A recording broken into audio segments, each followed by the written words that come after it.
Hello दोस्तों, आज की इस कहानी में आप सभी का स्वागत है। दोस्तों, यह कहानी मेरे चाचा के लड़के और मेरे मम्मी के बीच की है।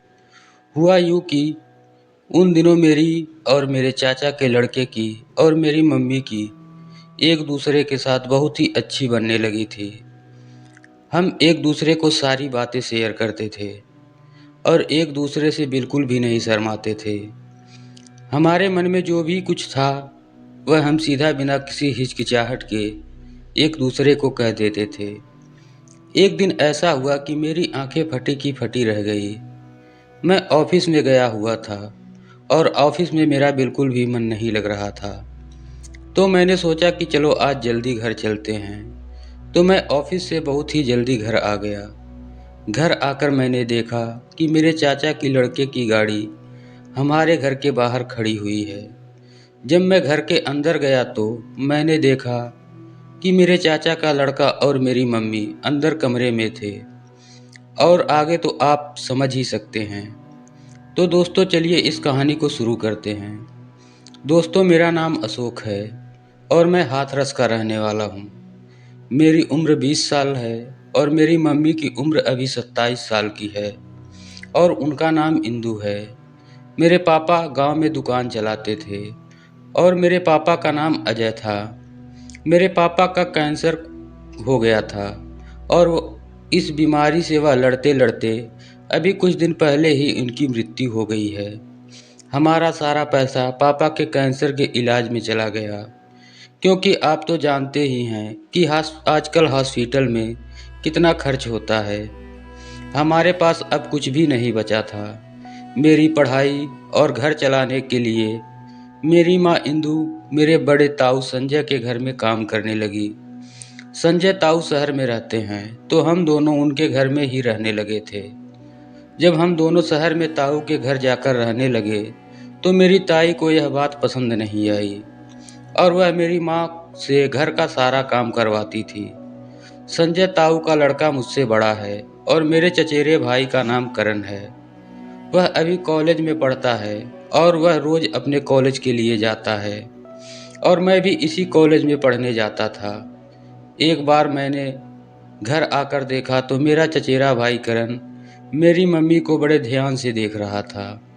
अब मुझे समझ में आ चुका था कि यह क्या चल रहा है, क्योंकि हम दोनों साथ में ही रहते थे। तो उसने मुझे यह सब कुछ बता दिया था। मैं उसे अच्छी तरह से जानता था कि वह किस तरह का इंसान है। मैं उसकी हर चाल पहले ही समझ जाता था, क्योंकि उसके साथ रहते रहते मुझे भी बहुत ही ज़्यादा दिन हो गया था। तो वह कैसा इंसान है यह बात तो मुझे अच्छी तरह से पता था। एक दिन मैं चचेरे भाई के साथ घूमने गया हुआ था और हम दोनों बातें कर रहे थे। फिर वह मेरी मम्मी के बारे में बात करने लगा। तो मैंने कहा, यार मेरे पापा इस दुनिया को छोड़कर चले गए हैं और अब मम्मी बहुत ही ज़्यादा उदास रहती हैं। इस पर करण ने कहा, छोड़ो यार, यह सब होने को कौन टाल सकता है। वैसे आंटी बहुत अच्छी महिला हैं। और वह मेरी मम्मी की बहुत ज़्यादा तारीफ कर रहा था और मेरी मम्मी भी उसे सारी बातें बता रही थी। दिन ब दिन हम तीनों की बहुत ही अच्छी बातें होने लगी थी।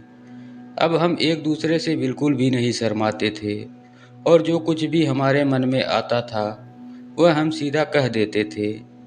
एक दिन मैं और मेरे चाचा का लड़का दोनों बाहर घूमने गए हुए थे। हम घूमते घूमते पार्क में पहुंच गए।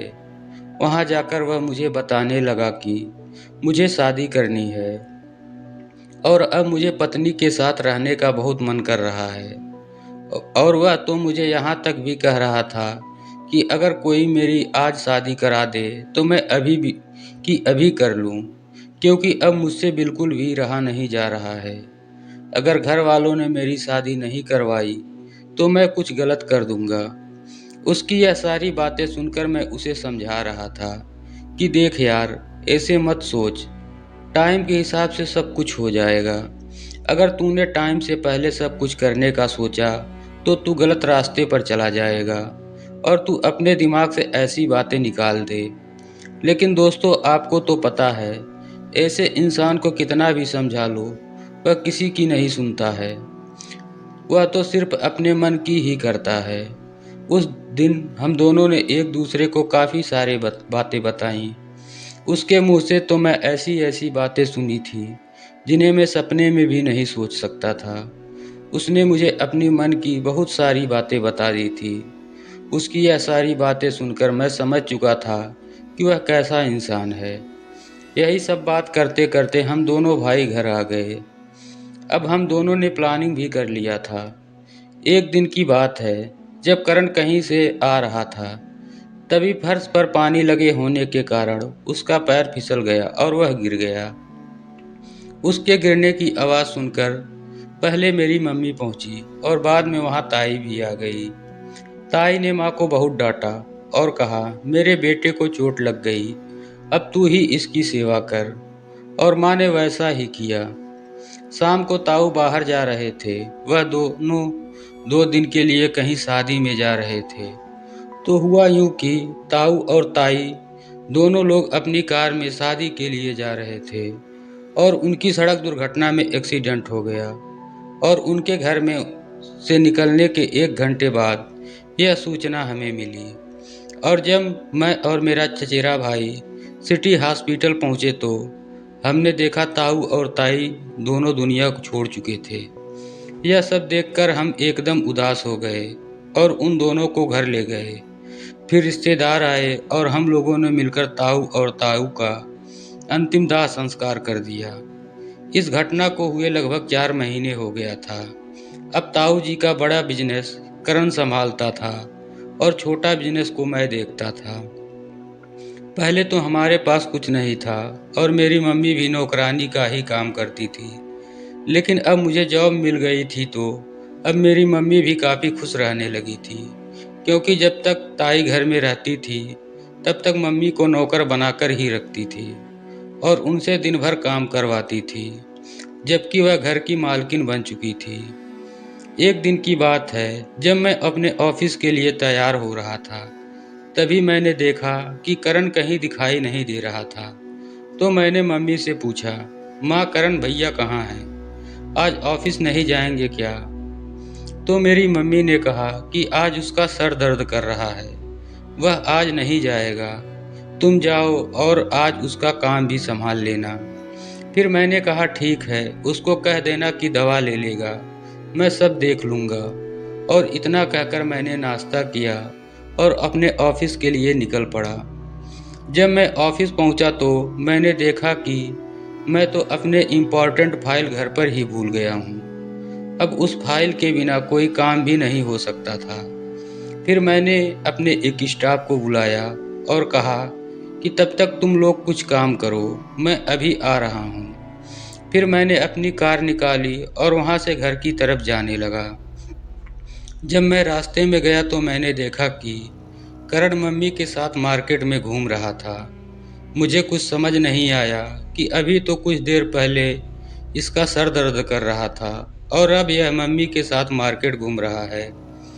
मुझे लेट हो रहा था तो मैंने उसको कुछ नहीं बोला और वहाँ से घर चला गया और घर से फाइल लेकर ऑफिस चला आया।